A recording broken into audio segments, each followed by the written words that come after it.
Part 3 of debunking everything Witchtok has said. Attraction spells, love spells, not for beginners. Let's not do that. Let's not hurt yourself and someone else even more. No. Voodoo, hoodoo, and brujeria is closed. It's closed. It's closed! Palo Santo is closed. You shouldn't be using that unless it's part of your culture or religion. White sage is closed. It's closed. I don't want to see you buying it at freaking Five Below. No, it's closed. If it's gifted to you, that's another story. But you shouldn't just be buying it because it's an endangered species. Lastly, educate yourselves. Stop asking others to educate you.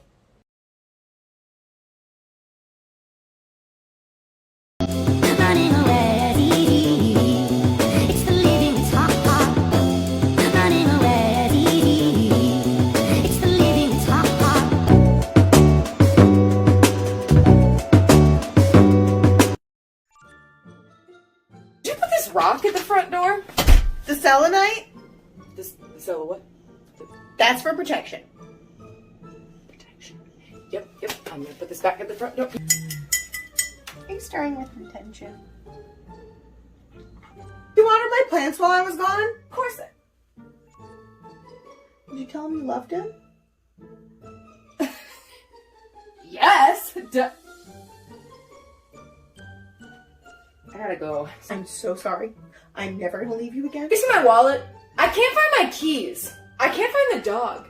He was just in here. Milk, honey, put them outside. You've upset the fae. Just tell them you're sorry. Okay, let's find the dog. What's going on? She's trying to connect. To what? With us. She's so sweet. You're not actually buying this. She's not gonna hear us. She hasn't done her shadow work. So sweet. Quiet your mind so you can hear us. Do your shadow work. It's time to get swifty. Uh-oh. Oh, why are my ears ringing? Send her a TikTok about shadow work. Wait until she pulls out her phone. What's this? Things that won't help her until she does her shadow work. This isn't working. Let's talk about it. I actually did I should do some shadow work. She listened! She got the message. It's time to get shit. Where did you get that cookie? It was on the altar.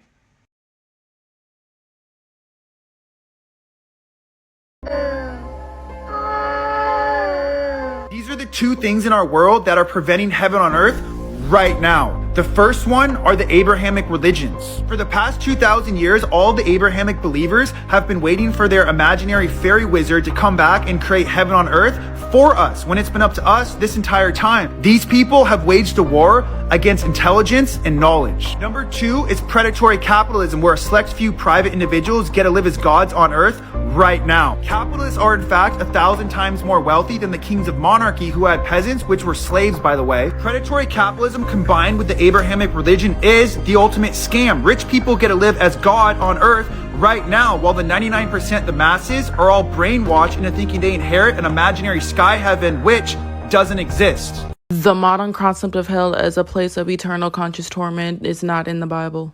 The 4 Greek and Hebrew words translated to the English word hell in the Bible actually has their own separate meanings in cultural places. Child, what is you talking about? The word hell mean the same thing all the time. All that what you saying about a Greek or Hebrew translation, none of that don't mean nothing to me, because the Bible said what it said. The Bible didn't even say it. Most of what is believed about hell was popularized by a Roman Catholic writer. Our most popular concepts of hell can be found in Dante's Inferno. That's basically a fan fiction, by the way. Well, I don't care about that. You need to repent for forsaking God.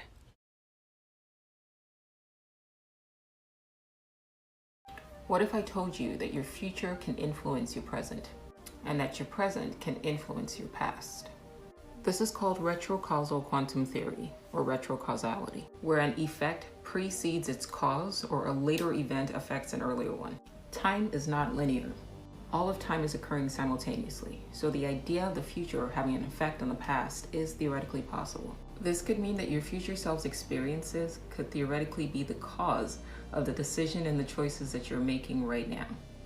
Which begs the question, could what we call intuition or gut feelings, or even sometimes those random thoughts that end up influencing our behavior, could those be prompts from the consciousness of a future self who has already lived your life before and is now acting as its own guide or higher self or daemon to ensure that you make different choices that lead to a more desirable outcome than the one it experienced?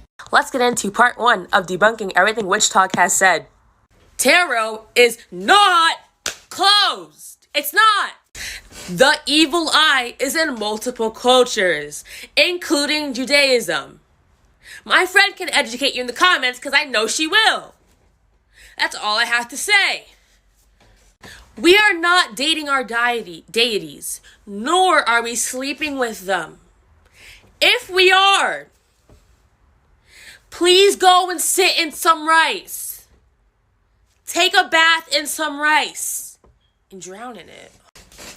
Chakras are not closed. However, people from the culture and religion that it has originated from, the term chakras, have said you need to do your research.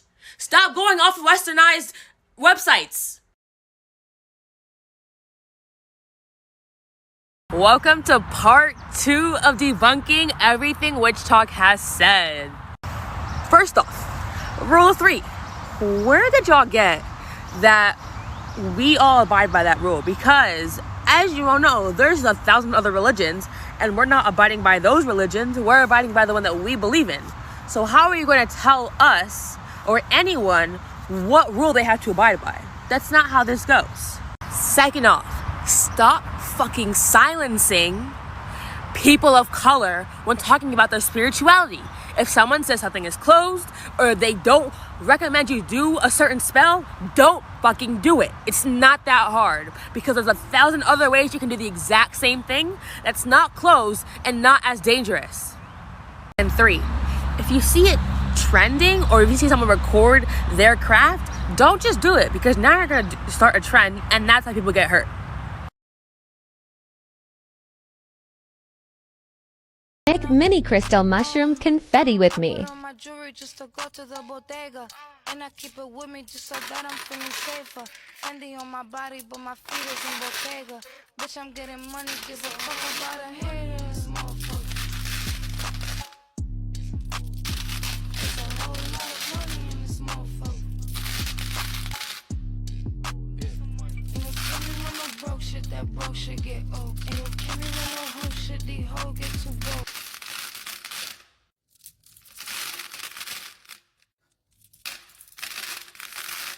Mix, mix, mix. What do we think?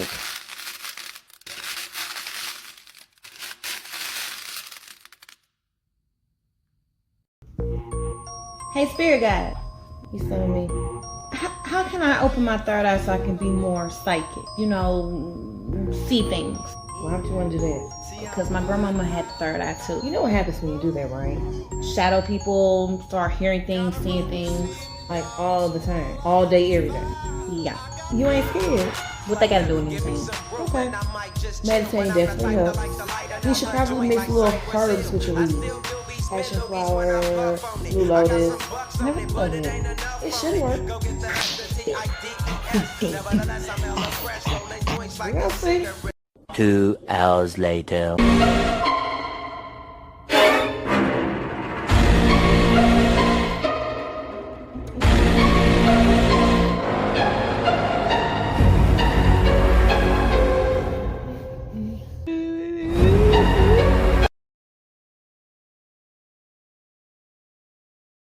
Sugar, seasoning salt, and a bunch of other ill shit.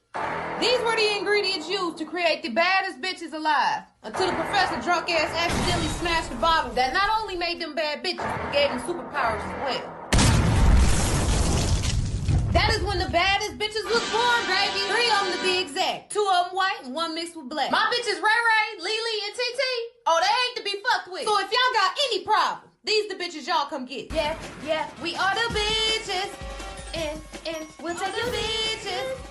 Bitch, I ain't fucking playing. Quit looking at me before I beat your ass. We them bitches you don't have to ask. We got big titties and a lot of ass. If you ugly, we gotta pass. You see what the fuck I'm saying? We them bitches, bro.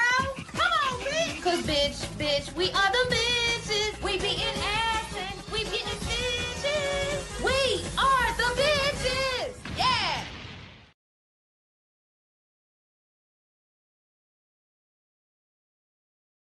I'm Sean. I'm one of your spirit guides since nobody else wanted to do this shit. Alright, and today I'm gonna talk to y'all about potential traps on your spiritual awakening journey. Oh, you just had a spiritual awakening. Oh shit. You probably think you're enlightened. You probably think you know some shit. Like, no. Start thinking of your spiritual awakening like the most basic shit in the world. Treat the shit like HPB. Everybody got it. No, you swear your shit was more intense as you saw all kinds of geometry. Jesus' ass. Nobody cares. Instead of calling it a spiritual awakening, like you just woke up, call it an initiatory experience, because it's just the beginning. Most of the yoga schools that y'all meat sacks are obsessed. We not calling them meat sack to their face. Well, most of them think that they body anyway. Some of the yoga schools that y'all humans are so obsessed with required an awakening before you even got into the school. Bare minimum. You understand it to be just the beginning. Keeps you open. Keeps you from spiritual bypass. Developing a spiritual ego. One of the best things it does, keep you from getting into that state where you think, oh, how do I get back to when everything was great? Some of y'all doing that shit right now, which is whatever. It'll help you if you think about it as just a taste of who you truly are at your core. Which brings us to the second point. Stuff that happens when I am giving a reading. They want to know if their partner is their soulmate. Not sure. Can you elaborate? No. Well, will they be together for a while? Potentially. How can they work on their relationship? It needs a lot of work. Can you elaborate? No. Now is not the time. The time for what? Asking about their relationship. But that's what they've asked me to ask about. Tell them no. It doesn't really work like that. I'm Grandma. Hi Grandma, can you explain why their relationship shouldn't be the focus right now, please? No. What should be the focus? Career maybe, or maybe family, could be friends, also could be self-love, maybe all of them.